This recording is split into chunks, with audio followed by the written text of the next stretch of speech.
Nomiki Show. Clash momentarily for class solidarity. Cash circulating, give the masses back its currency. Greed from elites, oligarchs stay fed. Deep state, fake fed, everybody break bread. Racism, homophobia, sexism, religion in this melting pot we live in. Time to build a new system, unionize labor rights. Highlight the issue, talking heads left is best. The saga continues. The Nomiki Show. Hello and welcome to the Nomiki Show. I am Nomiki Konst. It is Wednesday, September 1st. Happy September. Happy new month, as they say in Greece. And it is really as happy as it's going to get on the show because today is not a great day in the news. Not a great day at all. Of course, so many of us woke up this morning to find out that Texas now seems to have some sort of loophole away from the law of the land, which is, of course, Roe v. Wade. Texas has navigated, as have many other states in the last few years, has navigated the law to claim that a woman who is pregnant 6 weeks, they state that a heartbeat can be detected. Now, the premise right there is controversial in itself. That is something that is not unanimous. All doctors are not on the same page about. In fact, most doctors, I think, would be skeptical about, but it is the basis for the Supreme Court's decision, the law of the land, therefore granting banning of abortions at 6 weeks pregnant. Most women, let's just be very clear, don't even know they're pregnant until they're about 4 weeks because the date of your pregnancy is based on the first day of your last period, not on the day that you became pregnant. So for instance, if you get pregnant in the middle of your cycle, 2 weeks in, but you find out when you don't get your next period, you are 4, sometimes 5, and in some cases even 6 weeks pregnant because people have, irregular cycles. So you may not even have the ability to understand if you are pregnant. This is the most restrictive law in the land. It is embarrassing that the United States of America has allowed itself to be controlled by a minority, extreme, right-wing, fundamentalist group of people. It is embarrassing that we claim to be this country that advocates for justice globally, women's rights globally, racial justice, that we have open arms, that we're humanitarian, that we are the bastions of democracy, and yet we allow our democracy to be completely controlled by a very, very, very well-funded, radical, right-wing group of terrorists. Yes, we should expand the court. Yes, our court, for our lifetimes at least, is going to be fairly conservative, even if we somehow figure out the electoral game. Even if demographics move in our favor, we still have a Supreme Court that is conservative. Now, the internet went crazy today, blaming Bernie voters for not, just the same old arguments from 2015 and 16. People need an outlet, especially people who've attached their identities to causes that sometimes go up against other people. But this isn't tribal. This is about being strategic. If you are an advocate for women's rights, if you are a feminist who believes that we should be fighting for reproductive justice beyond Roe v. Wade, if you truly have made your identity about this, if you have built your platform about these issues, if you've written books on this, if you have New York Times columns or Nation columns, or you name the publication, and this is your brand, then why do you stop the second it gets to class? Because the majority of women in this country that are getting abortions are getting it because of economic reasons. Let me tell you, a rich white lady probably can afford a plane ticket to New York State to get an abortion. Maybe. If they are able to, if it's not some sort of medical emergency, of course. Most women decide to have abortions because of economic reasons, myself included, at 6 weeks. So if you're a feminist sitting here using your platform right now, criticizing voters based on something that has been already fact-checked about whether or not people turned out and voted for Hillary, and if only Hillary had won. Of course, if only Hillary had won. But you know what else would have helped? If Hillary Clinton talked about class. If Hillary Clinton was able to invest her record number of resources in that election in states like Wisconsin. If Hillary Clinton understood that the way to mobilize voters and get them excited against a populist, right-wing extremist, a pseudo-populist, I should say, was to build your own populist movement. You know, it's called politics. It's called electioneering. It's called organizing. I voted for Hillary Clinton in the general election. I advocated for voting for Hillary Clinton in the general election. And most Bernie Sanders voters voted for Hillary Clinton in the general election. This had nothing to do with third parties. This had nothing to do with anything. Let's settle that. That is a distraction. And that is a group of people who are angry and want to channel their anger in a direction outside of strategy. So let's talk about strategy.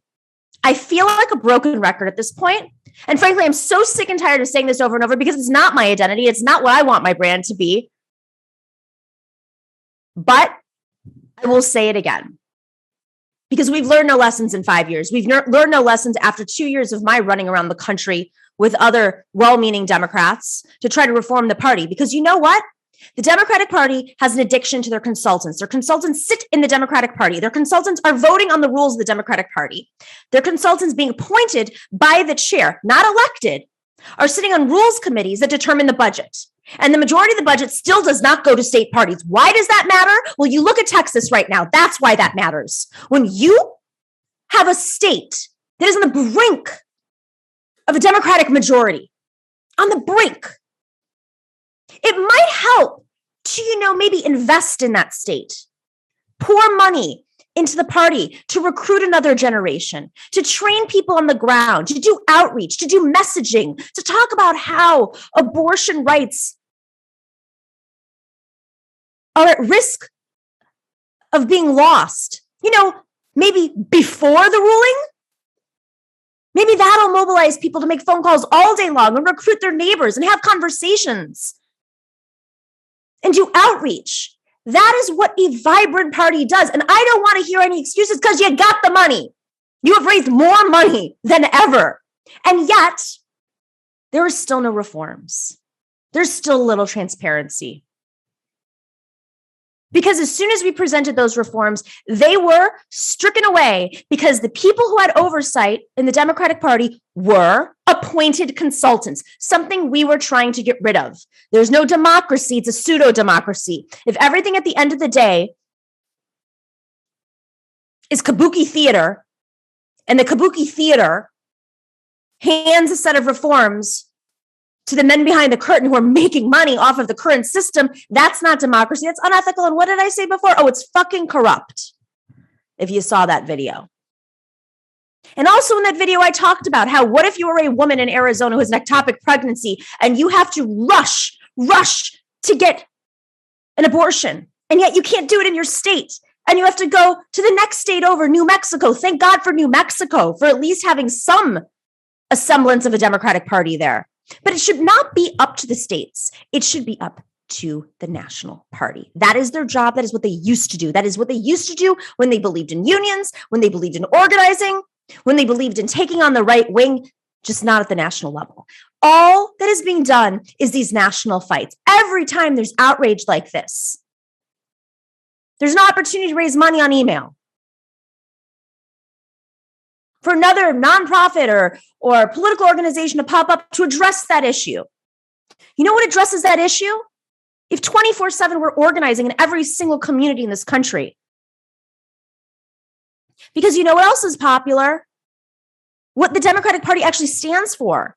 What progressives stand for. You don't want the progressives to stay at home? Then you know what? Maybe you should talk to them. Maybe you should organize. You don't want working people to stay at home? Then maybe you should organize and talk to them. Not everybody's privileged to read your New York Times column every Sunday. This is about organizing and connecting with people, because when we're not organizing, the right-wing fascists are literally taking over our government. How dare us How dare us spend the last 2 weeks in the media talking about women's rights in Afghanistan when in our own country, women's rights are being assaulted every single day. We can chew gum and walk. We can do both. And I urge us to do both. But as long as the Democratic Party is non-operational and MIA, just expect more and more of this to happen. They're gerrymandering. They have gerrymandered. They're taking on voting rights, as we know, civil rights, critical race theory, which we're going to talk about on the show today. They're gutting education budgets.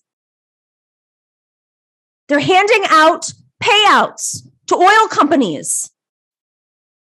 They're rewriting history books to not acknowledge climate and science. You know, science is something that's kind of a big problem right now. People don't seem to understand it. There's this group of people who are literally holding up civilization because they think that taking a horse pill protects them rather than listening to actual scientists. This is what happens when you are non-operational as a party. You have the majority, you have the money, you have no excuse.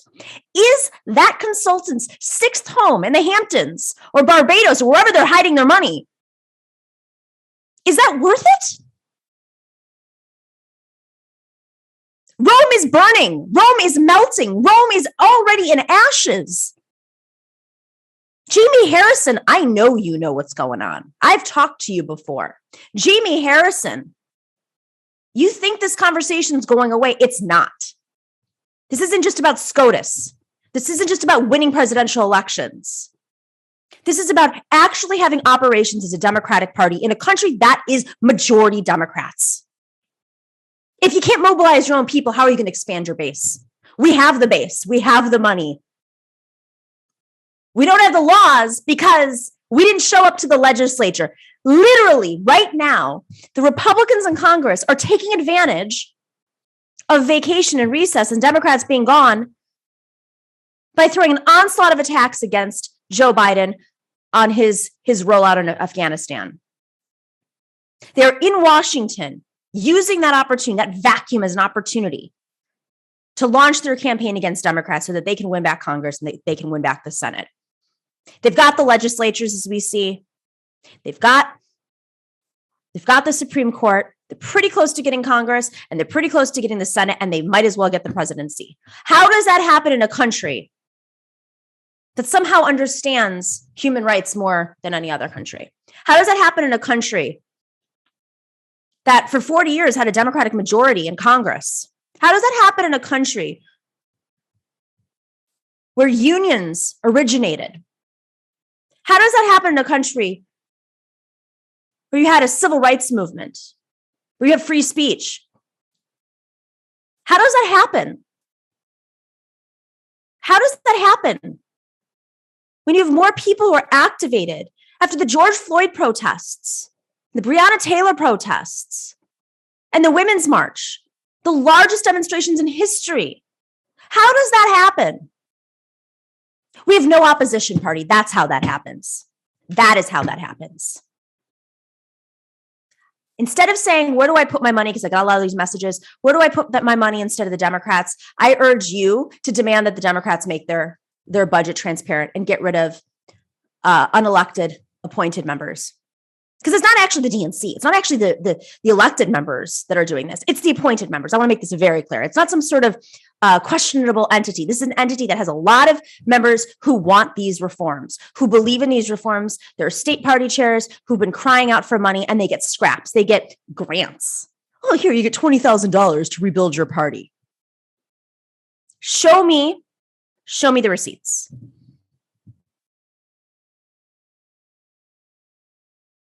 Demand an audit. All right, we have a wonderful show today. Very exciting. Speaking of the attacks by the Republicans, we have Anthony Conwright on, who is going to be talking about the Republicans' war on critical race theory and how they're trying to reinvent history and how our education system has always been racist and what we need to do about it. And then later we have Maximillian Alvarez on, who's going to talk about how COVID, shocker, breaking news, has been very bad for the working class. And then after that, we have Zakarin and Natalie Shure They're on to talk about all the news of today, and there is a lot. We'll be right back after this break.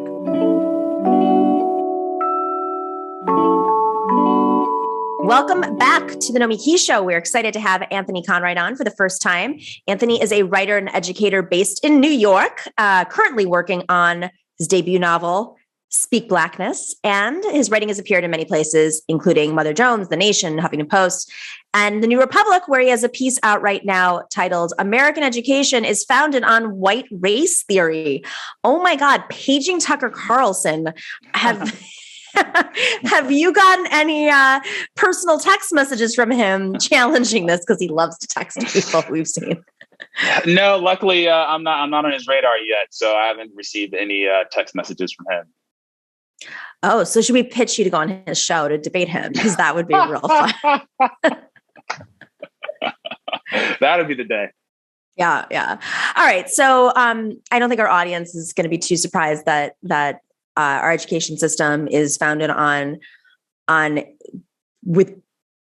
whether it's a white-centered, education premise or blind spots all over the place, because so much of our education policy has been designed by white men. But you say white race theory. So how would you define that? So that's an interesting question. So in terms of white race theory, what I was really talking about was in response to the critical race theory backlash, people are kind of forgetting or at least pretending that the educational system wasn't founded on the premise that being white was better than being Black. And embedded in that were a lot of racist thoughts and feelings toward Black people. And so I was really trying to say with the whole piece and the kind of what the title hints at is that the system was created with a white-centric view of everything. And so that's kind of the roots of the structure of the system. Okay, so white-centered view of everything, centric view of everything. Mm-hmm. When you say it was created then, when is the creation? Like, when did our modern education system sort of come? When did it go from being like a schoolhouse down the road that the local mama taught the kids at, to being like an actual design system? So it's kind of interesting in the sense that before the Committee of 10 in 1892, you had this situation like going back to the 1700s, 1800s, early 1800s, where school education was really handled at like the state level, right? And so you had you might have a college or a high school in one place, and that high school and college doesn't know what this other high school is doing or this other college is doing. And so there were situations where in a high school's graduating class, you might have like 20 different students trying to prepare for 20 completely different college entrance requirements. So everything was kind of in chaos. So you might have to know some Latin over here. You might need to know geometry for this school, but this other school requires vulgar math or something like that.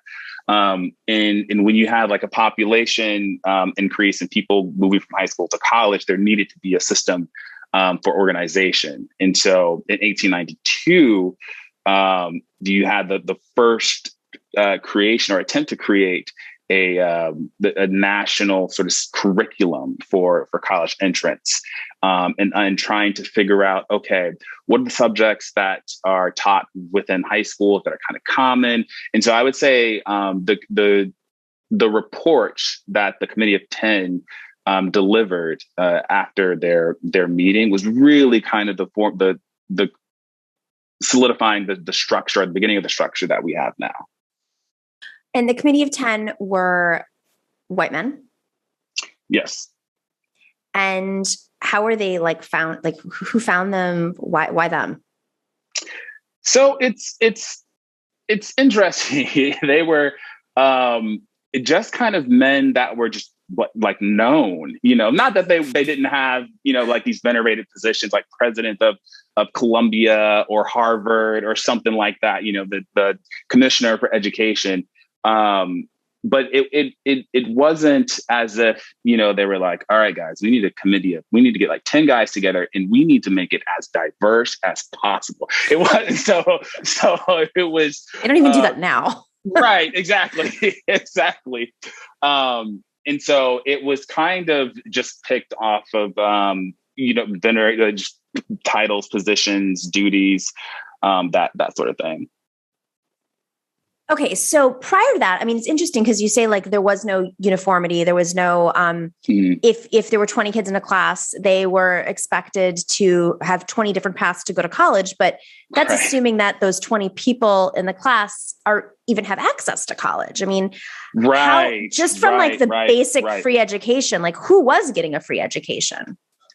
Right. So, education, depending on what state you were in, you might have had a different experience. However, to your point, the Committee of 10, that report, that's where high school as the tool to prepare students for college, that's where that idea came about. And so after like in the report, they basically said, well, the purpose of high school is college prep. So before that, that wasn't as much of a thing. Like obviously, if you were white and you were male and you were wealthy, you were more than likely to have a college track, right? But if you were not that, then it might be less likely. And after the report of the Committee of 10, you had for the really the first time, like a solidifying of the idea that the purpose of high school is college prep. Okay, so where does the race side come in? Like how, when the Committee of 10 came together and said, all right, this is the basis of what every student who goes to one of the colleges, I assume that these were all Ivy League schools or in that little circuit of private schools. This is what they need to know. And by the way, like for folks who may not know, Ivy League schools still have this system, like where it's been expanded, but like there are fundamentals that they kind of all agree, like, you have to read this type of literature, you have to take this type of, math, you have to take this many classes in language. And I'm sure it's evolved a little bit, but probably not perfect. So where did the racial aspect come in? Like, was there an actual white agenda, or was it like just blinders because they were all white? I think it was a little bit of both. So, so let's say if a person wanted to have like good faith, right, that these guys were just blind, that doesn't mean that the racism was not explicit. If that makes sense. And so whenever you're creating a structure or a system and you're not purposefully involving other cultures or perspectives, or if you're creating the system, and let's say you say something like, wow, Anglo-Saxon culture is where everybody else gets their culture, and they're the main thought of history. And every student, or the purpose of the curriculum, should really be to get people to be Anglo-Saxons.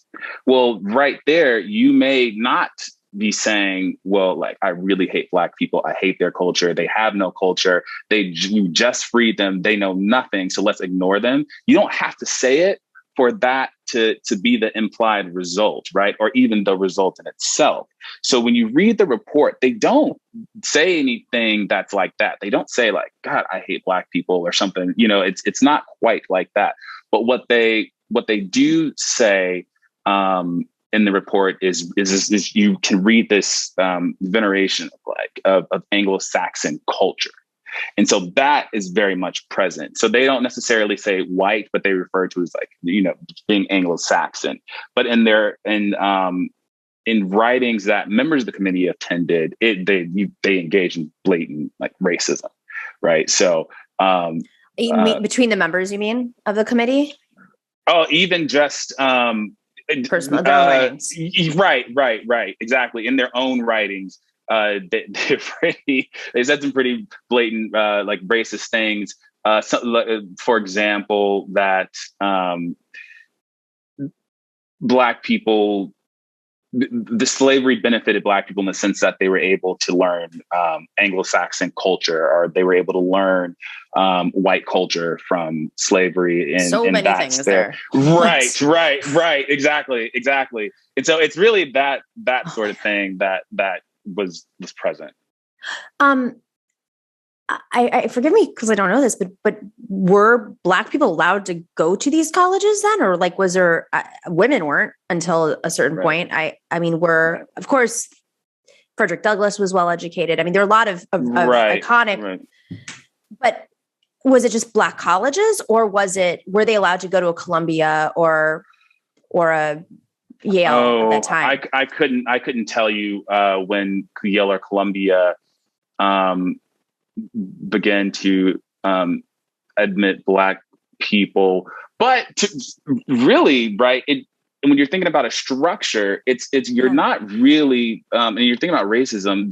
The individual bodies in a place, the individual Black bodies in a place, doesn't make a thing sort of like less racist, or it's not right. And I know that you're not implying that, but like I can see people going, "Oh, wait a minute." But they were Black people at this place, so that it couldn't have been as racist. But you're talking about a structure that was designed to make people patriots and to make them have like an Anglo-Saxon consciousness, right? And so that right there, no matter if there are 10 Black kids in that kind of classroom. In fact, if that's the purpose of the education, you can have a school, a classroom, just all Black people, and you still are going to get that kind of racist instruction.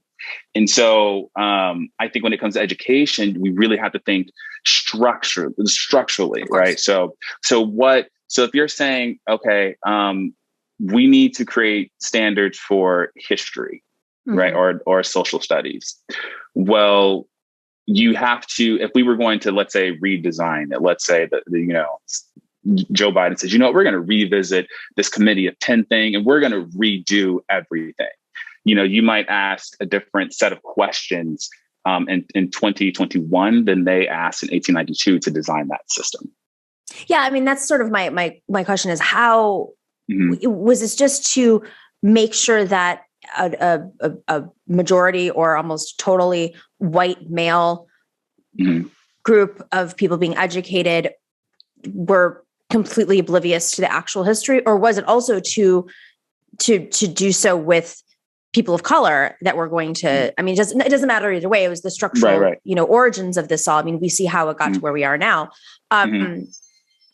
I'm just trying to think how much this was so much, like, was there even a conversation about having, I mean, was this just like sort of put in their faces, or was there a conversation like at the time? Was there controversy? Were there people being educated saying, why are we only having white men dictate? Like, was there a critical race theory conversation then? Does that make sense? Yeah. You know what? So I might phrase it like this. There were dissenting opinions like in the report, right? And there's even an essay in the report. It's called, oh gosh, I'm blanking on the name, but it's basically talking about and instructing former slaves. And I cannot think of the name of it. It's escaping me. It'll come to me later on. But in the essay, and so when you read it, there are parts of it that feel very liberal. So this is a white man who definitely had some racist views, but said things like, well, Black teachers should teach Black students because the most important part of that relationship is love and understanding. And a white person can't love and understand a Black pupil. But then he flips it and goes, but Black teachers shouldn't teach white kids. That's kind of the implication. And so you have that kind of dissenting opinion. And also at the same time, Tuskegee is being developed. And so when you so when you look at the kind of thought and process that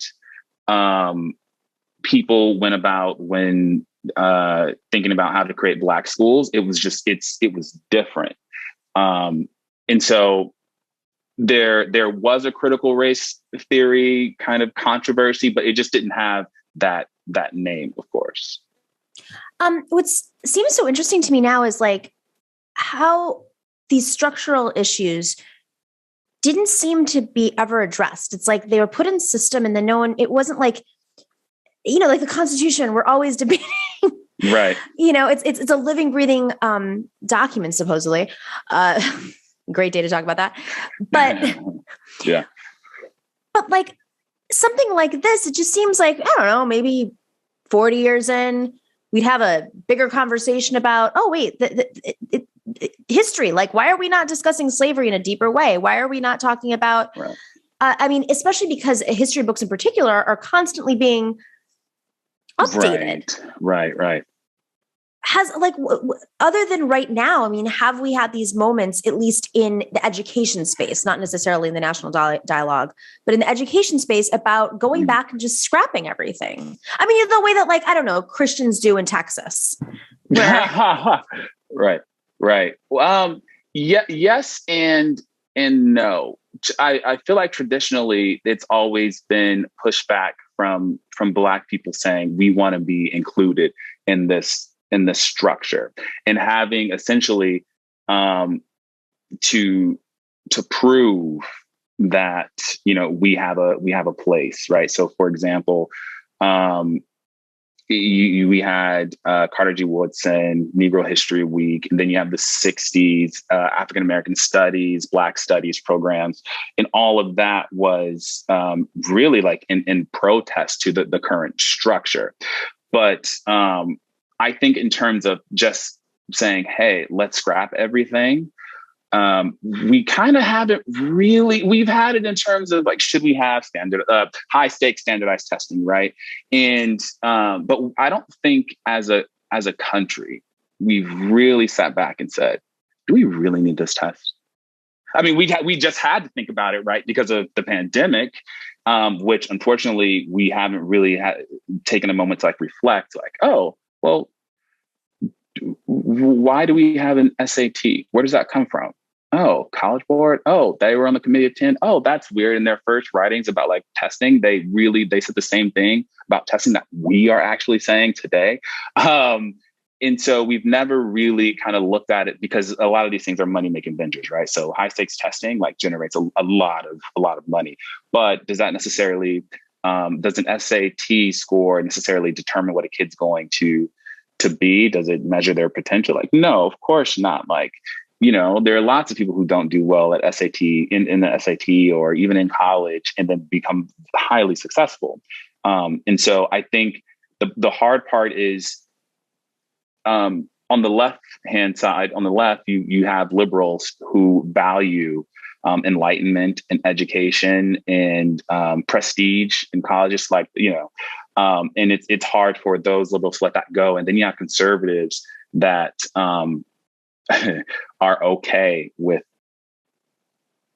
dividing society into the haves and have-nots and the no's and no-nots. And so they're okay with the SAT kind of acting as this discriminatory filter. On that note, this obsession by the right wing right now with critical race theory, I find it fascinating that it's coming at this moment. It's something obviously they've been fighting over for a while, but right.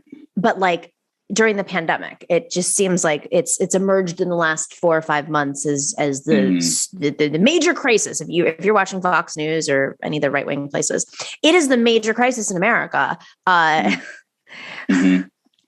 Meanwhile, also happening while kids have been at home. So, where do you think this stems from? Why now? Is this just an opportunity to tap into people's insecurities and blame another? What do you think? So the Republicans, for as much as I disagree with their entire platform, and I will go to my grave saying their party platform is like the platform like white supremacy. Like literally, if you were to go to like a Ku Klux Klan website and like take it and to compare it to the Republican platform, it would read kind of similar. They know how to organize. The Republican Party, their marketing and their organization is on point. But like, I hate it. I disagree with it. But damn, they know how to do it.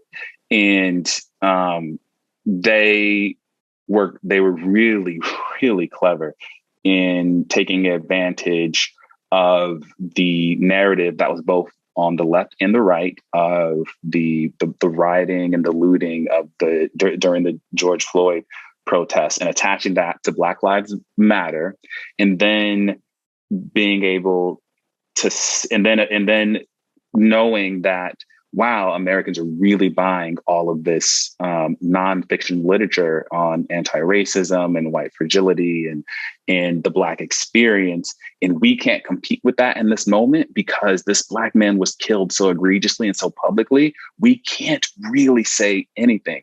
But what we can do is demonize the literature by attaching it to this thing called critical race theory. And we're going to conflate some like bad teaching practices with critical race theory, and then use children as like the fear mongering stimulus.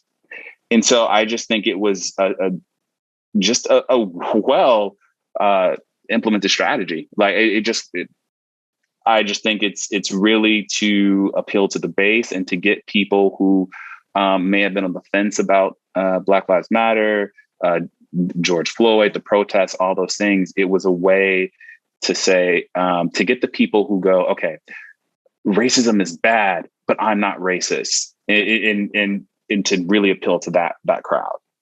Right. That's a very well said. At the beginning of the show, we were talking about how, this exactly, Republicans are so well organized at a time when we should be winning everywhere. We have the numbers, we have diversity, we have, mobilization, obviously. And yet, things like what happened in Texas could happen overnight. And of course, we see civil rights being there's a wrecking ball being taken to civil rights because they're organized. So well said, Anthony. Exactly. Anthony, thank you so much. Thank you. Oh, go ahead. Oh, no, I was just saying thank you. Thank you for saying that. I mean, like I taught in middle school at a liberal charter school in San Diego. And I can tell you that not one time did critical race theory ever come up. Like I'm shocked that at a charter school that would never come up. Right. It like never came up. It's like not a thing. It's completely made up and fabricated. And so, Republicans are just good at organizing and messaging. I mean, if Democrats were smart, they'd be like, thank you so much. We're now going to actually shove it down your throats in states that you're actually going to lose it. And then you can have a real conversation about it. Exactly. You got to play rough. Take ownership of it. Right. Exactly. But the problem is the Democrats are trying to do this thing where they don't want to take an affirmative position on something. So the Democrats' best strategy is to always go, we are not Republicans. And in the ways that we're not as Republican as the Republicans. And so in at some point, like they're going to realize, I think it's going to be bad that not being Republican is not really a selling point. And at some point in time, like you're not going to be able to throw Black people at voters. You're not going to be able to throw women at voters and be like, look at this shiny social progress mantle that I have in front of you, vote for us. It's not gonna work. Unfortunately, Kamala Harris is like a great example of that. She's like in the primaries, nobody really was into her, and then all of a sudden she became this venerated like figure, and people are making these like weird posters, like all these things, and then now like check out the approval rating. Like I have nothing against her, but it's more against like the structure of power and then the messaging. It's like, if you believe Black Lives Matter, then be for universal healthcare, be for universal childcare in college and all these things. But then they're embedded in the same structure and have the same values as Republicans. So they don't know how to even, they just don't know how to take affirmative positions because they're so afraid of giving a message that might turn away some of the more conservative voters on the left. It would help if they mobilized, working class voters, then you wouldn't have to have that exchange. But that would mean surrendering their donations. Right. Exactly. Anthony, thank you so much for joining us. Thanks for the great piece, and let us know when your book is out. We'd love to talk about it. Oh, thank you. Will do. Thank you for having me on. I appreciate it. Take care. Take care.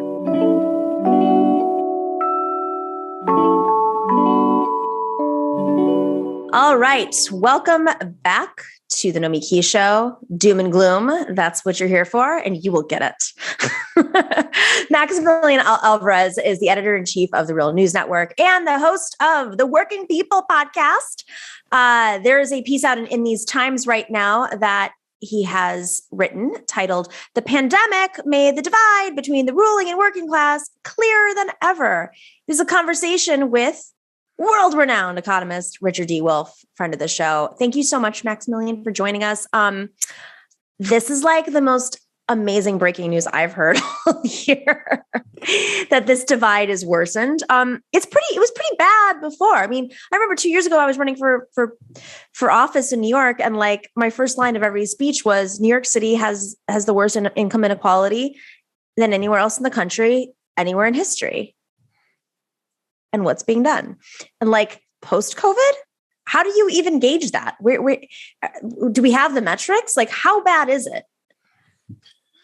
Yeah, I mean, it's bad. There definitely are, a lot of metrics that folks can look to. But I think where I would start, and where Professor Wolff and I kind of started in that conversation that we recorded, is that in a lot of ways, like, we're all feeling it, right? You know it in your bones, right? And you feel it in your day-to-day life, right? And I think that the pandemic actually provided kind of a horrifying laboratory, right? Or that showed us all kind of who the decision makers are and who they are definitely not, right? Because even right now, for instance, school year is starting up again at the moment when new COVID cases are at their highest point that they've been in since their peak in January of early this year, for a number of reasons, with a lot of folks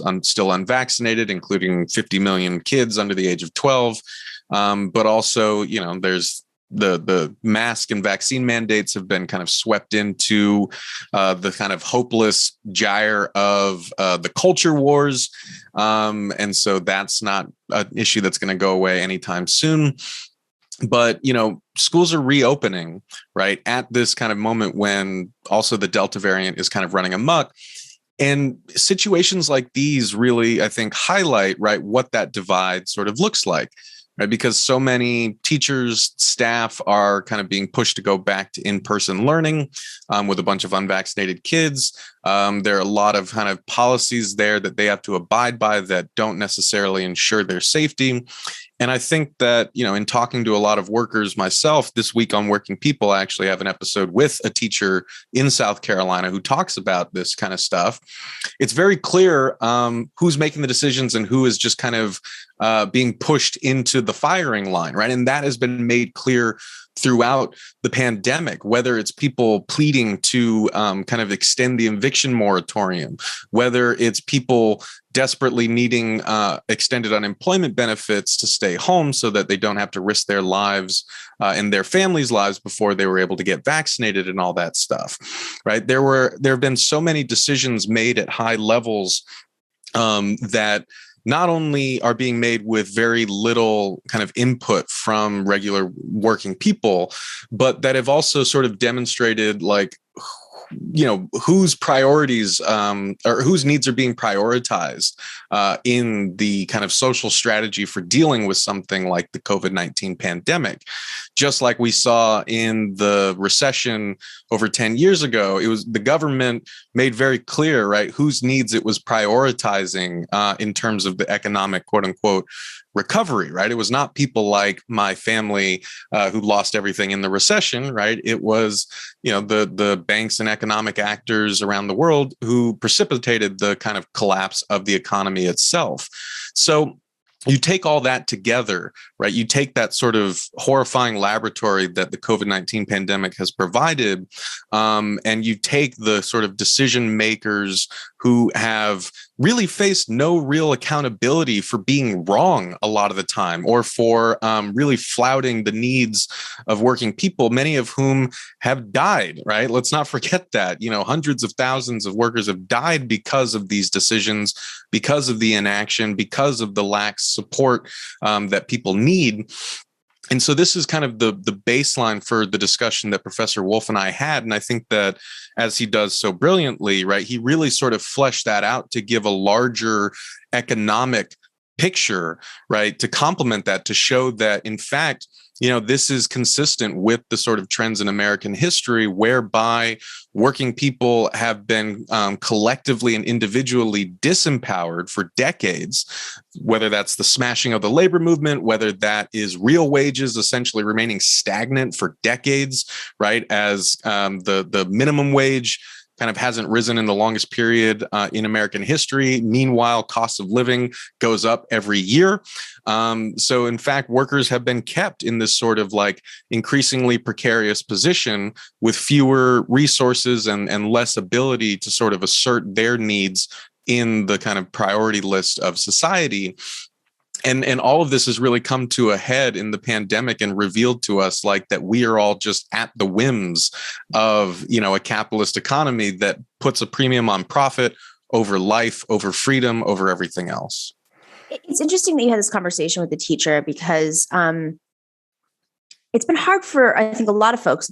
I think there's been plenty of folks on the left included who've been struggling with, whether or not kids should go back to school, how they should go back to school. I think right now folks are really apprehensive because of the Delta variant, because of how the Delta variant is spreading with children, and just the mask mandates that are being fought in some states, putting so many people, including teachers and their families, at risk. With that being said, I can't help but just sit there and say to myself, like, how is the teachers union allowing this? I mean, their duty, first and foremost, is to protect their teachers and the livelihoods of their teachers, the financial livelihoods of their teachers, and understanding that teachers I've spoken to have been very frustrated with this process, being able, teaching over Zoom. Students, especially as they get, into high school, have not been showing up to class at the rates that are needed. It's been very, very, very difficult. And, that could be for many reasons, like working at home with parents. And it's been very hard on parents. But ultimately, the only thing I can think of at this point that really would allow this forced, it's happening in New York City, where polls say that folks don't want their kids to go back to school and put them at risk. And that's with a city that is very vaccinated. Like, the rates are very, very high. The only thing I think of is capital wants parents to go back to work.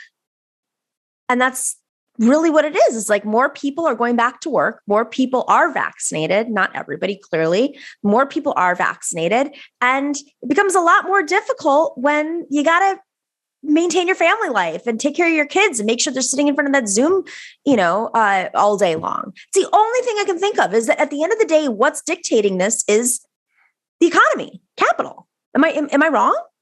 No, I think that's a brilliantly made point, and it's important for folks to kind of see how those two issues are interconnected, because the sooner that you start thinking in that vein, the sooner that the hellscape that is the United States is going to start making a lot more sense to you, right? And it's because of what you just said, right? And this is something that teachers and a number of the unions have also said in other contexts, right? They've said that, like, in a lot of ways, we are the backbone of the economy, because we are the primary source of childcare in this country, right? Like you said, working parents drop their kids off at school, then they go to work, and that keeps the kind of economy going. And in fact, this has been used by teachers, right, to assert, their own labor needs by saying, like, look, the economy doesn't function without us. So this is why, we need to have the protections that we're asking for, have the pay that we're asking for, have the classroom conditions that we're demanding, right? But I think that seeing it in this sort of larger context, it also starts to kind of connect to the other things that we're seeing, like the fact that in 5 days, right? Pandemic related unemployment benefits across the board are going to end. The Biden administration has kind of kicked the can down to states saying, oh, you guys need to use the additional COVID funds you got to extend these unemployment benefits. And basically every state is like, yeah, we're not going to do that, right? Because there is, again, to go back to Professor Wolff, there is this order giving sort of apparatus that is ultimately there to serve the needs of capital.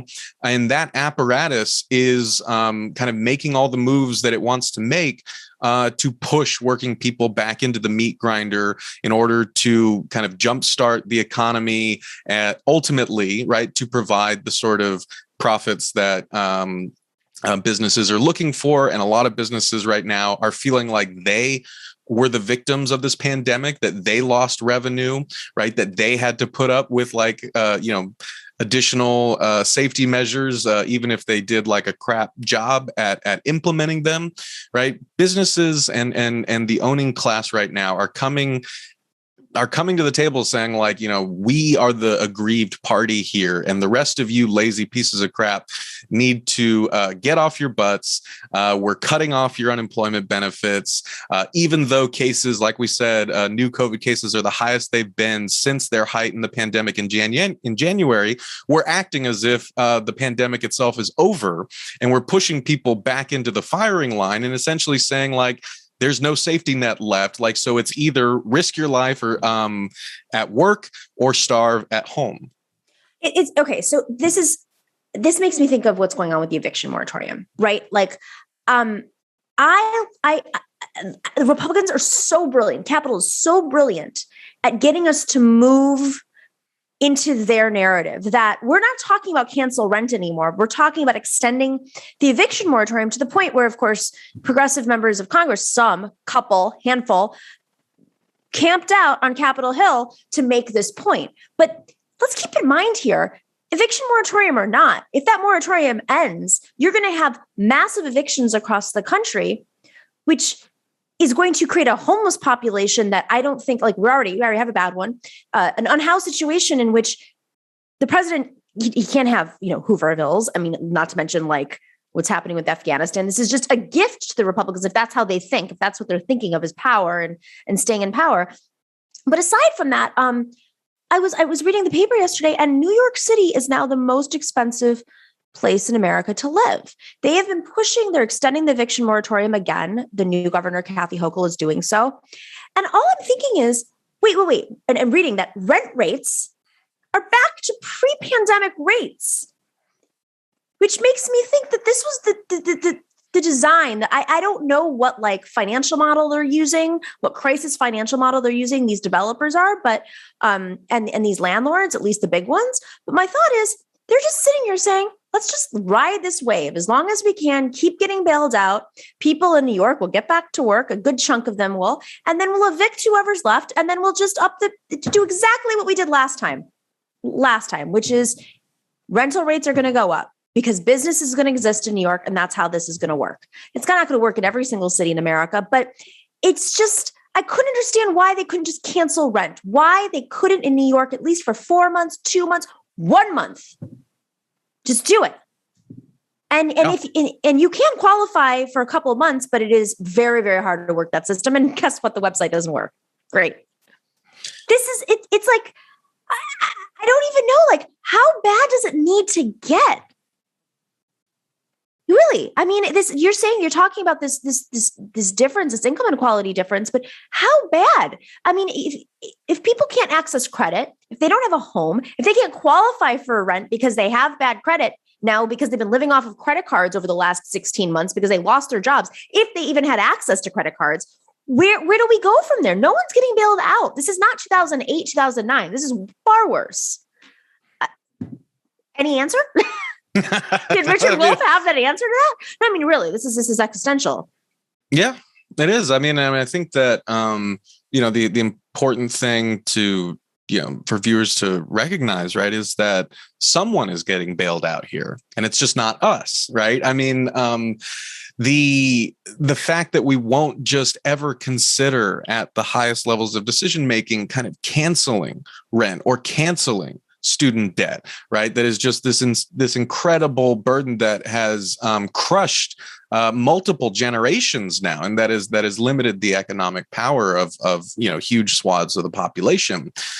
We somehow lack the will or the ability at the upper echelons of decision making to consider that these policies, these ways of running the economy, of the credit system, this social arrangement of society, we have the power to say, like, look, this was an experiment and it failed. Right? What has this kind of decades long policy, right, of charging people exorbitant rates for getting an education, right? That didn't happen overnight. That happened over decades of defunding public funds for higher education, and replacing those costs with unforgivable debt that was pushed on to individual students and their families, and that essentially turned the government into a giant loan shark.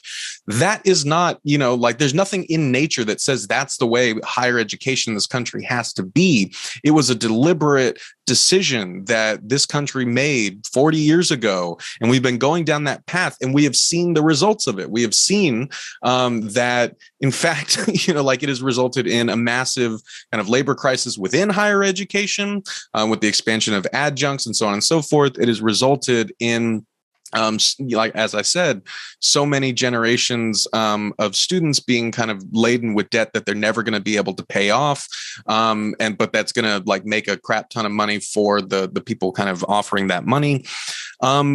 It doesn't have to be that way. We can say, look, we have actually squandered the social potential of generations by implementing this failed policy that benefits a few people at the collective expense of the many. And so, in fact, it is time, President Joe Biden is out there saying that the war in Afghanistan, the U.S. withdrawal in Afghanistan, he's justifying it by saying, it's important for us to recognize that we made a mistake and undo it. Okay, great. Then undo all the other ones that we're currently living with. Undo the kind of Reaganomic hellscape that both parties have bought into for the past generation, right? Because what it has resulted in is, an explosion in wealth and power for the 1%. It has resulted in the vast many of us having lower real wages or suppressed real wages, while, as you said, rents kind of go up. We've been living through kind of an inflation, peak right now, or spike right now. And Professor Richard Wolff, in that interview that we did, pointed out, he's like, inflation is a form of class war, right? It is a way that the employers raise prices that the employees are ultimately going to have to pay in order to recoup costs for, basically producing less stuff, right? It is the capitalist class. It is quite literally the embodiment of the capitalist class taking us by our ankles and shaking us so that more change falls out of our pockets. I hope I'm not kind of all over the place, but the thing that I'm really trying to kind of say is that there is no real kind of way out of this system within the confines that the system has set for us. Like you said, there is no way that people are going to be able to pay these exorbitant rents with the wages that we currently have and the inequality that we currently have and the debt that we currently have. There is no way out within that system unless you hit the lottery, right? That's basically it. And even that's not going to guarantee it for you. The way out is to re-examine the way that system operates and to remove the boot from people's necks that isn't there, like I said, because of some natural law that says that student debt is the only way to finance a college education, right? It is having the ability to stand up to the powerful decision makers in this society, as Richard Wolff says, the ruling class, the former class of the kings. We got over the society that had kings and lords and serfs and slaves, but we essentially kind of morphed that structure to adapt to a new kind of economic and political reality. So instead of kings, we have CEOs, right? Instead of serfs, we have the vast working class whose lives and freedoms are dictated by the economic pressures that this system kind of pushes us into. So if we are going to actually find a way out of that, if we are, and it would be doing so for the benefit of the whole of society. Like, imagine the spending potential, imagine the life potential that, could be regained if student debt was eliminated, right? Imagine what it would mean to you as a working person if the minimum wage had kept up with inflation the way it was supposed to. That would be around like $24 an hour right now. Imagine if you were making $24 an hour instead of $7.25 an hour. What would that mean for you and your family, right? These are questions that the ruling class does not want us to ask, but they are questions that we should be asking, because then we will realize all that has in fact been stolen from us over these decades.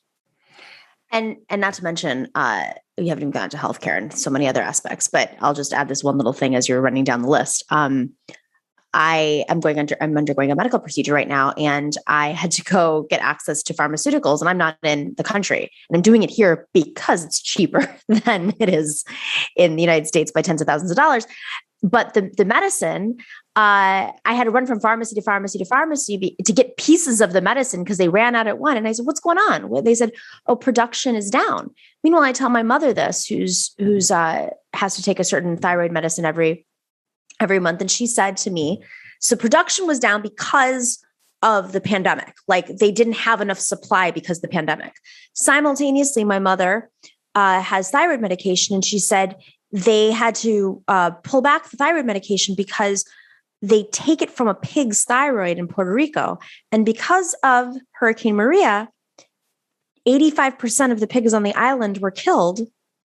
And that's where they developed the pharmaceuticals. So climate change is affecting production, which is increasing the prices of just our basic needs, not to mention the pandemic has done this. So if we're going to talk about supply chain, which you briefly mentioned with inflation, we also have to keep in mind that all of these things just get worse and worse and worse the less we deal with them. So it's not just that income inequality is vast and they're making a ton of money. It's every single time they make money off of this bit of the economy, and there's a crisis and they make money off of those crises, it exacerbates things so that the cost of those goods go up, not just because they're setting it at those rates, but because supply is also down if they're going to use supply chain economic theory, whatever. Anyways, we can talk about this for hours. I'm super fascinated by it. Maximilian, Thank you so much for joining us. I'm sorry to kind of add that at the end. I was just thinking.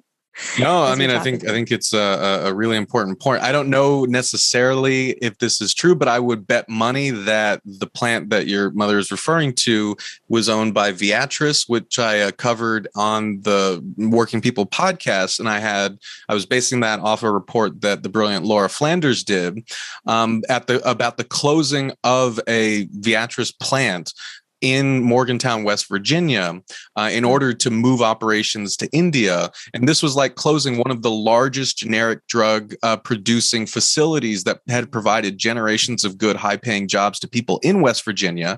They also are closing plants in Puerto Rico. And so what this is going to do is it's going to further kind of take jobs away from those communities who need them. It's going to put more power in the hands of this pharmaceutical giant to set those sorts of prices, because one of the biggest things that they produce there is that thyroid medication. Yep. So yeah, it just kind of really, again, shows, like you said, how all these interconnecting factors and how all these interceding sort of crises, whether that be the climate change or COVID-19, all of that compounds to squeeze working people to to disempower us to leave the profit-seeking prerogatives of the capitalist class to be the main thing that our society is built to protect. And it's just not working for us. We can't keep going down this road because that way lies kind of a disaster. Anyway, like you said, we could talk about this for ages, and I really appreciate you having me on. Thank you, Maximilian. I have like 5 more thoughts on top of this. I just listened to a podcast on how these plants are operating in India and how the pharmaceuticals they're not, the oversight's very weak. And so there's a lot of weak products being, we could talk about this forever. Thank you so much for joining us. You're just going to have to come back on. We'll just have to have like a longer conversation. I'm down. Anytime. All right. Thanks so much. We'll see you next time.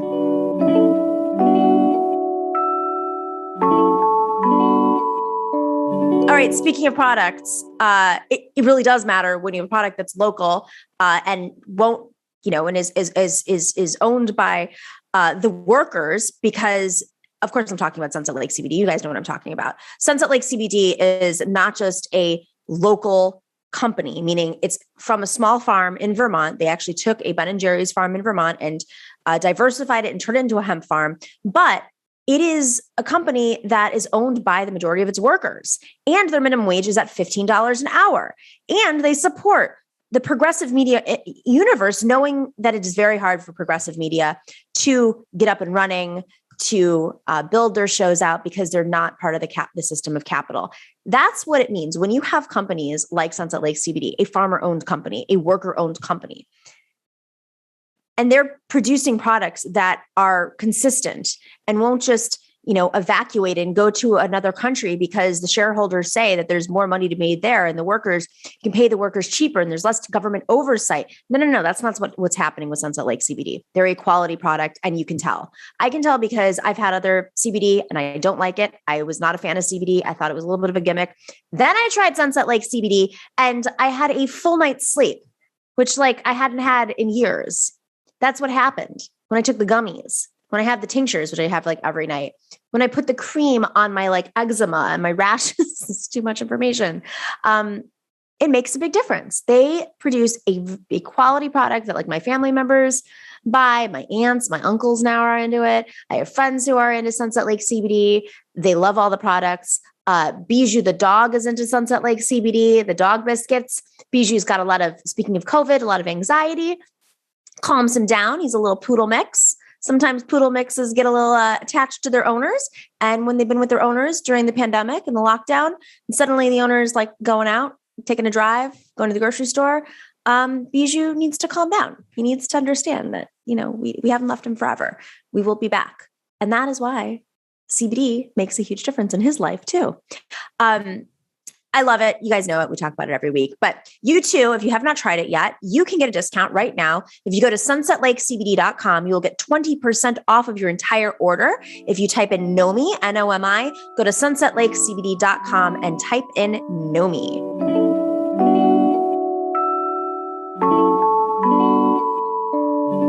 Welcome back to the Nomiki Show. It is the panel part of the day, as you guys all know. Jordan Zakarin is back. He's a media producer with the More Perfect Union and runs the Progressives Everywhere newsletter, which spotlights progressive candidates, campaigns, and causes. And Natalie Shure is here, a writer and researcher, and a columnist at the New Republic. Oh boy, what a day. I'm sure you all woke up to the news that Roe v. Wade is kind of, sort of, not really a law anymore in some states, coming to a state near you. Let's play this clip on MSNBC about this Texas abortion law. This is a clip on MSNBC from legal analyst Barb McQuaid, basically discussing how this law works. That is what makes this law so diabolical, I think, for 2 reasons. Number one, because it's not involving state action of bringing criminal actions against doctors who perform abortions, it is incentivizing bounty hunters to go out and find people who are performing abortions so they can collect their reward. That alone, I think, is going to create a really dangerous scenario. All right. There's a lot of stuff to go over with this decision.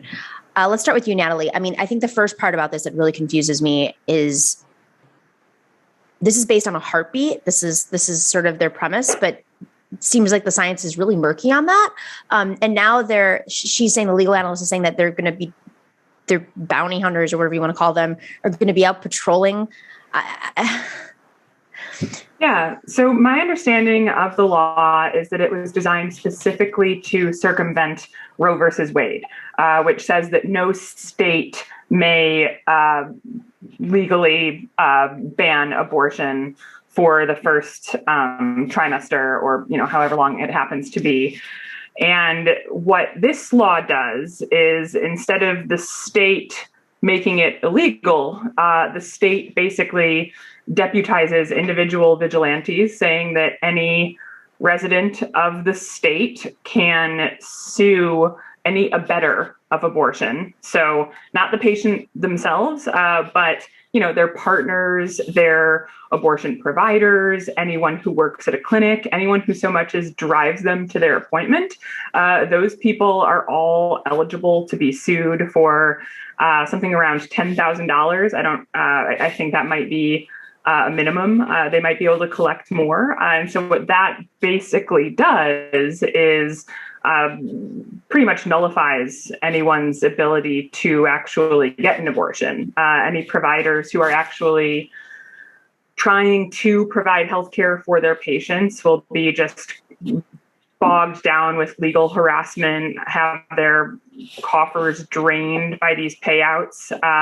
And so they've essentially found a way to make it illegal without running afoul of the literal letter of Roe versus Wade. And the Supreme Court had until midnight to basically step in and block it, and they did not do that. So as of today, people are being turned away from abortion clinics. People are unable to access care. And I think it's important to note that this is overwhelmingly affecting poor people. Rich people who need abortions are still going to be able to cross state lines. It's inconvenient, but they're going to be able to do it. The ones who are going to find themselves in truly dire straits are the most vulnerable people who are going to see their autonomy frighteningly curtailed by this. I mean, the other aspect of this is infuriating to me is, we just came out of this election, the presidential election, in which so much emphasis was put on Texas being a state that probably arguably has been more blue for a while. But, there's a point where even if you do no organizing, demographics will catch up, and at least with the popular vote when it comes to statewide elections. But you have, of course, a legislature that is quite conservative, quite crazy conservative. You have appointed justices, new judges that will be maybe potentially overseeing many of these cases if they're presented, if lawsuits do go forward, in which they won't dismiss them because of, in a normal world, if some kook vigilante decides to sue an abortion provider based on what? That's the other question. It's like, were you in the hospital room with this person? Were you in the room with this? You know what I'm saying? Like, yeah. Was that a HIPAA violation? I'm sorry. How did you discover this information that this person was seeking an abortion when they just went into a Planned Parenthood to get a breast exam, to get birth control, to get an abortion? How do you know? I mean, any reasonable judge, sane judge that did not have an agenda would question probably some of these things. But the ecosystem, the structures are set up by these extreme right-wing Republicans who have a clear agenda. And I can't help but go back and think to myself, where have the Democrats been? Jordan, I mean, you're covering, this is happening everywhere. There's civil rights, Roe v. Wade, they've annihilated us. Yeah. I mean, I guess the first question I have is for quickly on this thing, Natalie, they don't technically outlaw it after 6 weeks, I guess, but why would you be allowed to sue someone for something that's legal? How does that come in? I don't know. I don't know the exact writing of the law, but my understanding is that they are able to, they basically have standing to sue for, I don't know if it's emotional damages or what it is that empowers individual vigilantes, but they are able to sue after 6 weeks. So it's not technically saying it's illegal, but it's saying that it's something that affects some random person to such an extent that they do have standing to sue. But on that point, that's where a case would get dismissed in a normal world. What evidence? Right. What evidence are you providing? Where are you getting this evidence? Were you in the doctor's room with them? Was it somebody who came to you afterwards to say, I got an abortion? I mean, that's, I think, ultimately like the how did this get through the Supreme Court? I mean, yes, these justices have an agenda and they're there to serve a purpose, but this is like, you lose your law license for this if you represented this person. I mean, the Supreme Court also just overturned, the immigration, the fact that Biden didn't want to send people back to Mexico immediately. They overturned that, even though they gave executive privilege to Trump on that. They just kind of reversed that. They reversed the housing moratorium for no particular reason. I mean, these are not, when we talk about conservative, I don't think they're ever principled, but certainly not now. It's certainly not. They want conservative outcomes, not conservative readings of the law. So, I mean, I think like that's all out the window. This idea that people are saying, "Oh, Brett Kavanaugh, he's pretty moderate." Actually, he had a decent session last time, and they're just waiting to pick their spots. But in terms of politics, I mean, I did an interview and it was read in my newsletter last weekend with Mondaire Jones, the representative here in New York, and he said basically, the issue of the filibuster is not the fact that people are afraid of Senate comedy. They're not afraid of losing the tradition. It's that they don't want to have to vote on tough things. They don't want to have progressive policy go through. I mean, you see the two people behind me here talking about how they're going to keep the filibuster going. They don't care, and we're seeing the way that Democrats in the House, Josh Gottheimer, his gang, ghouls, they tried to sabotage the reconciliation bill. They still may do it. We seeing Washington Post reported today just a huge number of lobbyists descending on Washington to try and destroy the reconciliation bill. I mean, Democrats, they have power at the, every part of the national government. They could right now end the filibuster. They could expand voting rights. They could expand the Supreme Court. They could do it by like lunchtime. Well, maybe it depends if you're on the West Coast, but they could do it, within the next few days. That stuff could be easily done. The bills have been written. Mondaire Jones, Jerry Nadler, Ed Markey, all these people have already written these bills. These things could happen. They are just afraid to lose their corporate patrons. Joe Biden can, for so many things, just sign it. Yes. Literally, whether it's student debt relief, so many others, more than what he's already signed. He has the executive power to do so. It's like the shtick is up. Like everyone knows what's going on. This is what they want. You still see on the internet people saying, well, they can't wait. They need moderates in the caucus. They need moderates. Well, look, Kirsten Sinema, there was a poll that came out yesterday. 60% of voters in Arizona, and like both parties, independents all together, they said they would rather see voting rights being protected, even if it didn't include Republicans in a bipartisan bill. They would rather see that. There's no excuse other than them not caring. And it gets down to it, for too long, people have rallied behind Democrats. Oh, they're the good guys. They're fighting for us. Chuck Schumer can put out a statement. Nancy Pelosi can put out a statement. Oh, we're going to fight for abortion rights. We're going to fight for voting rights. But at the end of the day, you judge people by what they do. And Democrats have completely abandoned everyone. And, personally, I am desperate to see them expand the Supreme Court to protect voting rights. But if they get wiped out, like they're going to deserve it. And then we're going to be, back to square one. But I don't know. I want to talk about this expanding the Supreme Court thing for a while, because I do think I understand what it would do historically. This isn't a question about if it's a good thing or bad thing in this moment. It's a question of, this is a reactionary thing to, frankly, the other work that the Democrats haven't done, which is there's no operation. It's an empty building. There's nothing happening. You can't win back. You can't win if you don't exist. They don't exist. That's ultimately it. They hand out like $10,000 grants to like Texas Democratic Party. They're like, here, go figure it out. Yeah. Go figure out how to win back that legislation. For a couple weekends. Yeah. I mean, that's exactly. The thing is, they would much rather be in opposition, I think, be the ones. I'm surprised. I think it's only because this happened on the first of the month, because there's so many fundraising emails that went out yesterday end of the month. This is like, in a way, a boon to Democrats. The amount of money, if you recall how much money they took in with Ruth Bader Ginsburg when she passed last fall, it was setting records on Act Blue. They were setting records, and not that they didn't try to win elections, but that was the goal. That was raising that money was the goal. And so until people stop giving money to these hacks, until they stop donating to these people. I don't even agree with that. They're raising more money than ever. The Democratic Party is raising more money than ever, but it's not going to organizing. Well, I mean, that's what I'm saying, is that until people stop donating to bad actors, until they stop rewarding people. Until, you know what they need to do? They need to demand that the Democratic Party be transparent and have like basic accountability. I'm like a broken record on this. I'm even sick of myself talking about it. But the bottom line is, I don't know, have a transparent budget. Don't make like there is an entity of people that are voting that have been elected. Yep. And like there's a committee above them that's been appointed that basically nulls out anything that they've decided. And that committee that's been the rules committee is all consultants that are making money off of these big entities. Sure. Like it's a joke. It's an absolute joke. And until people start to actually demand that, I mean, the problem is that there was a brief moment, there was enough pressure, and then they just delayed votes. And now nobody cares and reporters don't care. And that's how it happens. I mean, but expanding the Supreme Court, it's not going to happen.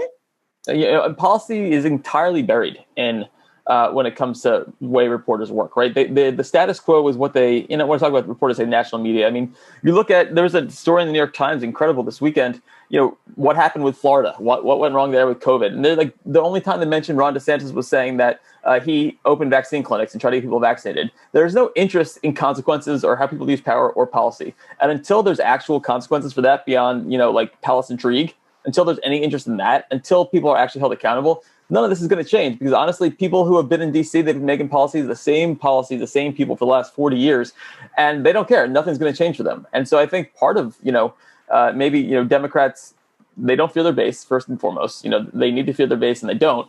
And so they feel like they can do whatever they want because they're going to get donations whenever this happens. And so, I don't think I'm going to be the one to stop the spigot of money, but there needs to be, come next year, some serious primary consequences. And honestly, you look at the Tea Party, they failed to take back the House in 2010, but they sent a message, and eventually, things changed there. And look, they're a bunch of horrible people, but Democratic voters are just as, in a way, I mean, they ain't trusted Democrats, and Democrats in the Senate have failed them time and time again.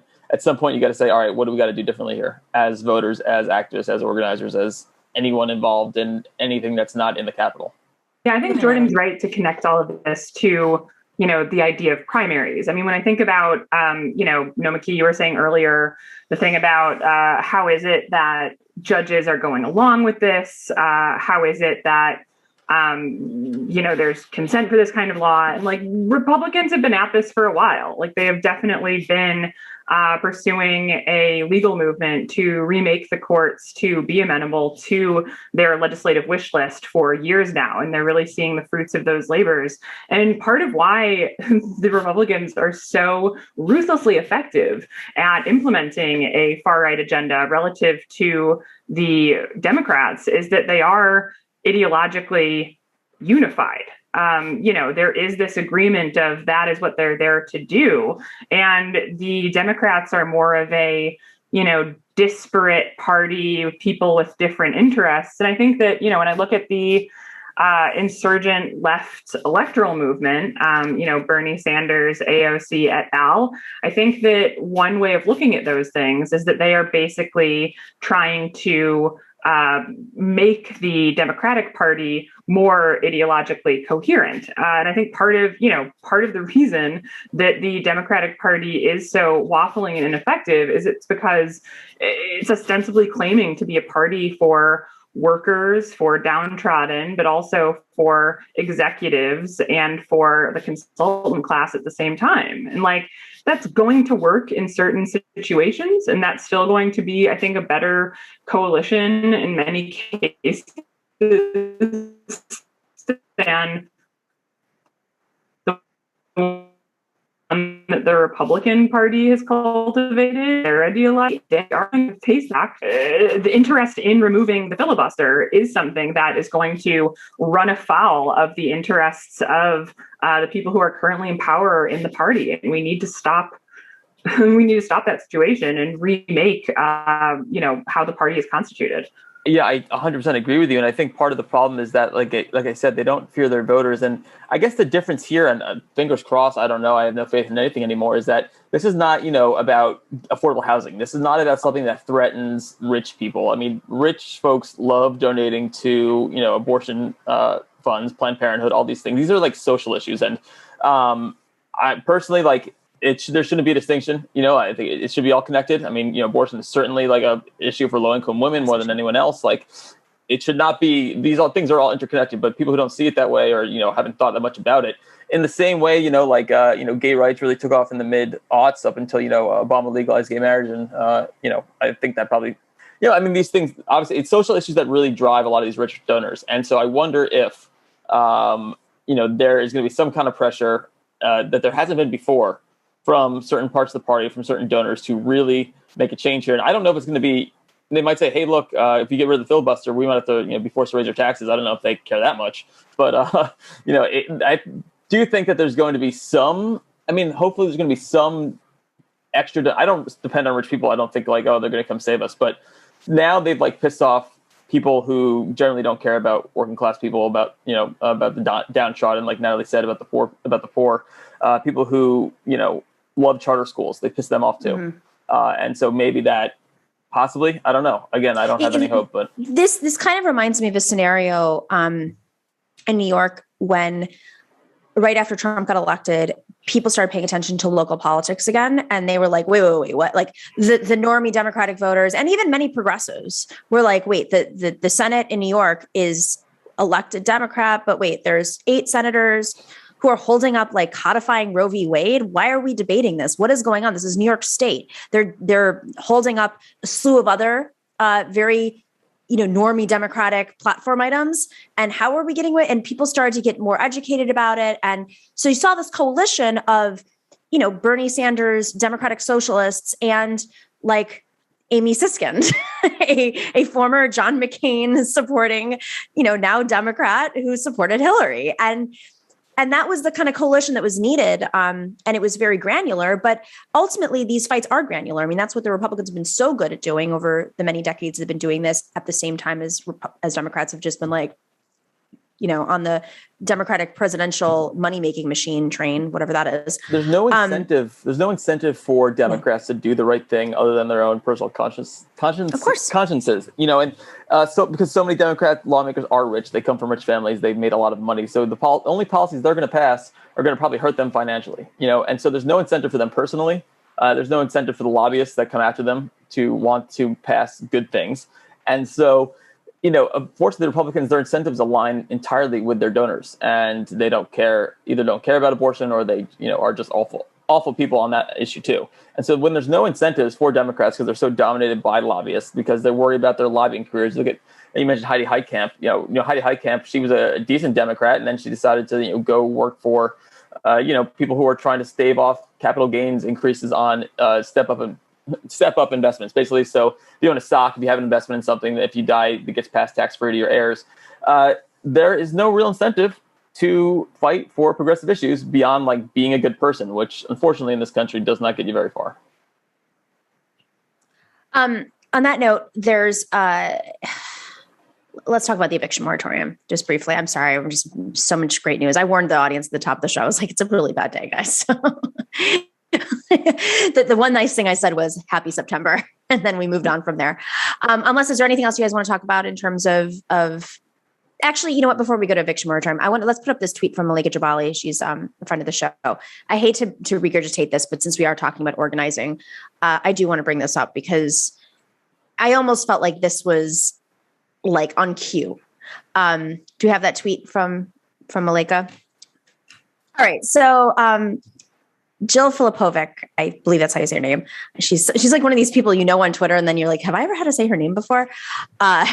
She had originally tweeted about earlier in the day, good work, everyone who voted for Trump or Jill Stein in 2016 or didn't vote or undermined Clinton from the left because the Supreme Court doesn't really matter and it'll be fine. Abortion vigilantes in Texas, thank you for your support. Of course, Malika Jabali, who does a lot of work on this, said there were almost as many people who were non-voters in 2016 after voting for Obama in 2012 as there were those who swung from Obama to Trump. Those non-voters were disproportionately lower income and people of color. Instead of this constant blame game, maybe we should try to ask them. And she, quoted some text there.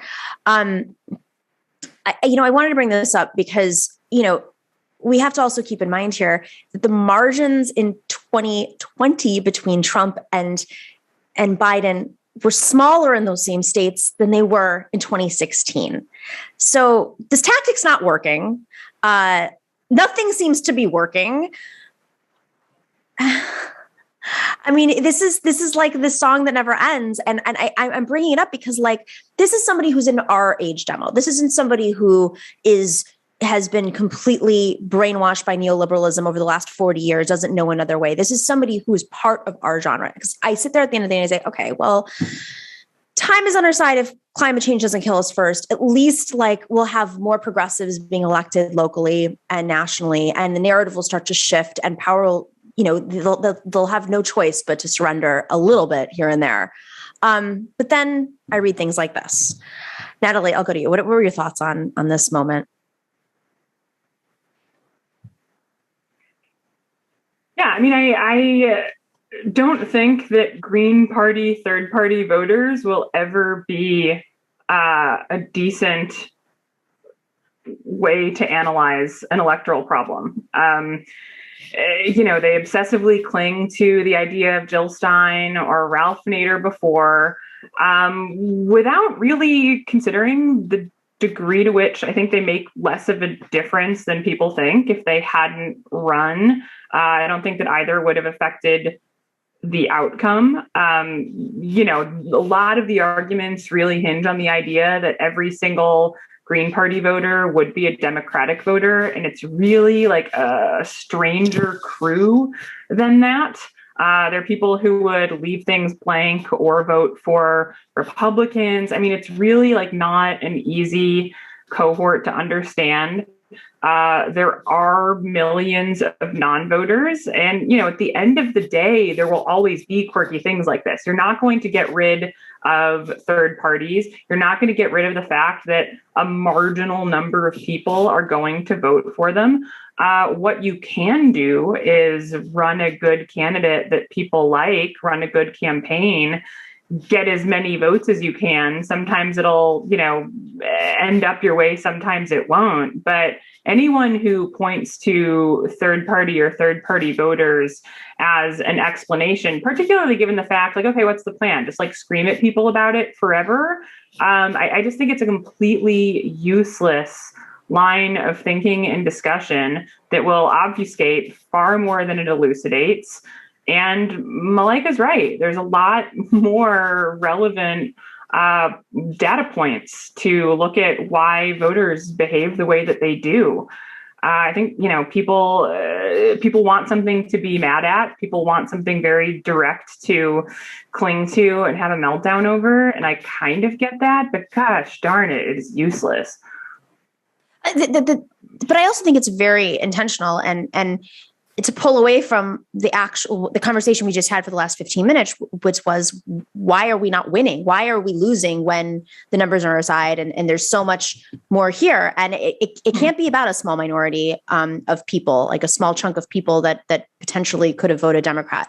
But we're going to be caught in these arguments more and more. And, as much as we hate to ignore, to fight with these people online, we have to correct the record. And she has a very large audience, not just on Twitter. Obviously, she has a large audience when she publishes a piece that determines talk show conversations, whether it's ours or MSNBC. And I mean, it does make a difference. They're setting the narrative, Jordan. So, I mean,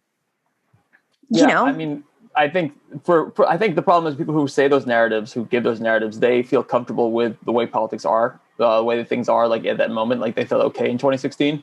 They said, oh yeah, we can continue what's happening. They don't ask, why didn't people want to vote for Democrats again? What made them go vote for a third party? They actively rejected the two-party system that created this mess. They said, I do not trust government. I do not trust the people that are in this government. I want something very, very, very different, even if it's just a protest. And they knew that, Green Party or Jill Stein, whomever, weren't going to win. But they wanted to say, I don't know, again, if they're right or left, they said, this system doesn't work for me. These people don't work for me. It's all screwed up. I'd rather protest. I'd rather go say, like, fuck it, than actually, participate in this system. That's what a third party vote is right now. I'm not on the local level, but on the national level for sure.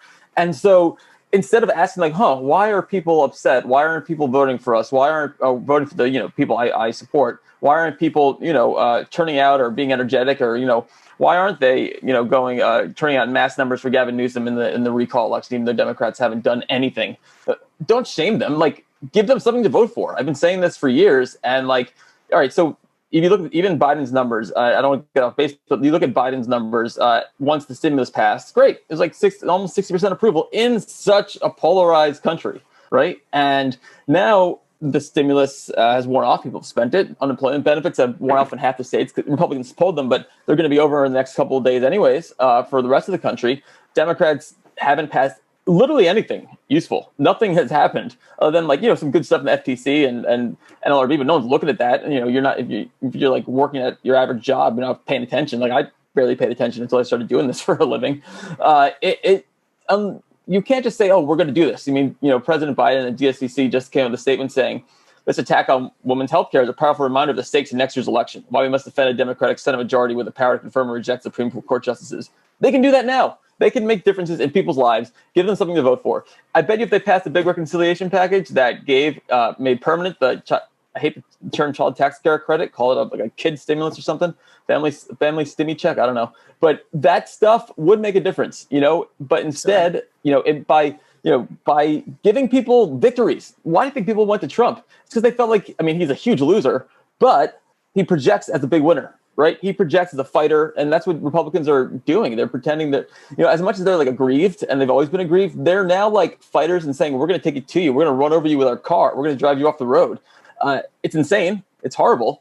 But like it gets people pumped up, and Democrats, folks who are tweeting about it, they just want to shame people into voting for people who don't do anything for them.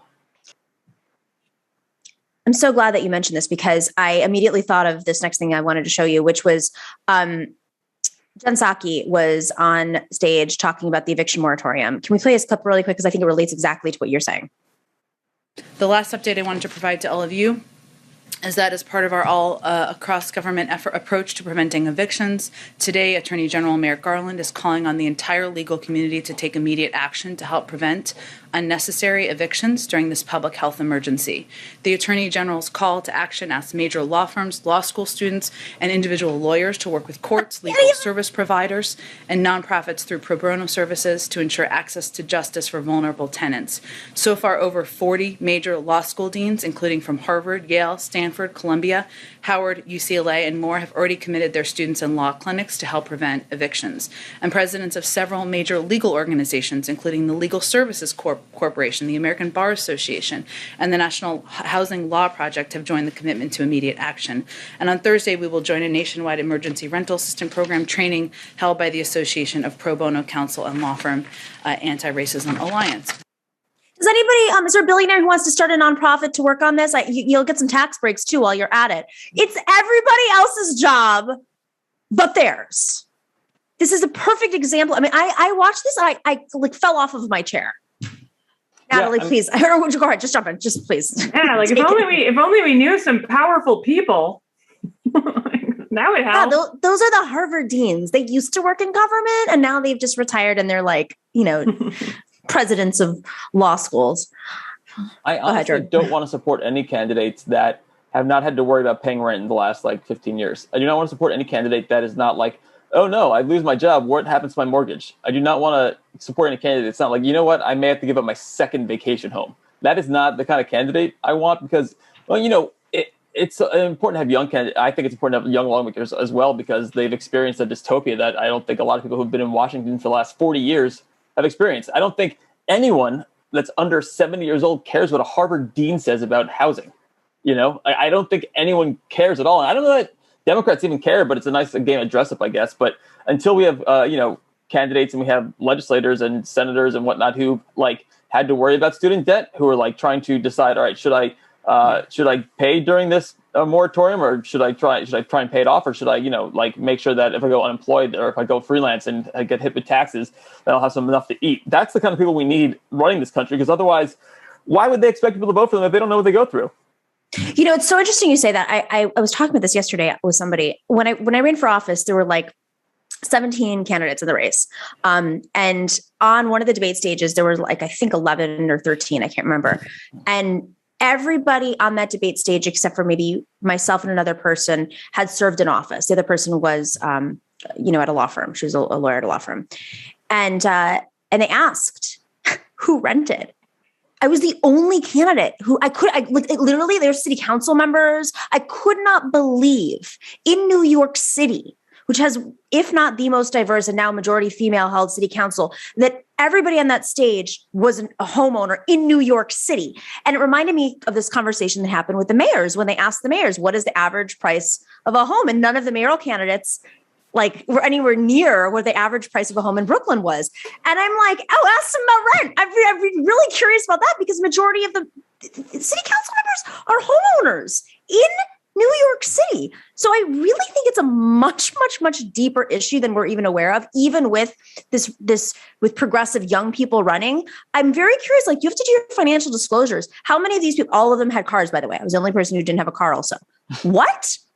I was what land am I living in? And who are the people I know? It's like it's as if would you go to a doctor that has never felt pain, who doesn't know what it's like to feel sick or feel pain? Because that's what it's like right now. That's what our government is right now. People. Yes, that's called going to an OBGYN. Welcome to being a woman. Yeah. Or maybe half of the dentists I've gone to. But it's, you're electing people that don't care because they've never experienced it.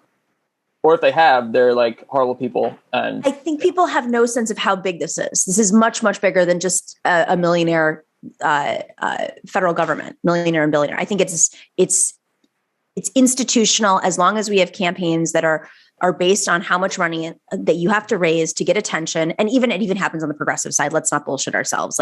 We all know very well, there are a lot of progressive organizations who have a great way of making money off of these progressive campaigns. We have to prevent ourselves from becoming what the neoliberals were or they'll just back candidates that they know can make money. Exactly. That's it. They don't know when. Yeah. Because, it's matching funds. At least New York has that system where you get a certain number of public funding. If you are running for something. Yeah, but that incentivizes organizations to push for candidates that can raise that money. Having done it, it's not easy. You'll see bartering. It's I'm not saying it's good or bad. It's not perfect. It's very, very flawed. Very flawed. I don't disagree, but I think that, the idea that not only at the federal level, someone running for office doesn't get any public support or assistance. New York has that, and they still have the outcomes that they do electorally. It's a completely depressingly flawed system. All right, Natalie Shure, Jordan Zakarin, thank you so much for joining us. Producer Brad, thank you very much for always being back there behind screen working with us. And everybody else, we will see you on Friday for Femme Friday. We have a great show on Femme Friday. You got to check it out. I know you guys watched on last Friday and saw our big debate. We're going to do another one this Friday. Big teaser there. So go check it out. And if you haven't already, go check out the committee program, which aired yesterday on the channel with Arun Chaudhry. All right. We will see you on Friday. We'll see you on Friday. Stay in solidarity. The Nomiki Show. Clash momentarily for class solidarity. Cash circulating, give the masses back its currency. Greed from elites, oligarchs stay fed. Deep state, fake fed, everybody break bread. Racism, homophobia, sexism, religion in this melting pot we live in. Time to build a new system, unionize labor rights. Highlight the issue, talking heads left is best. The saga continues. The Nomiki Show.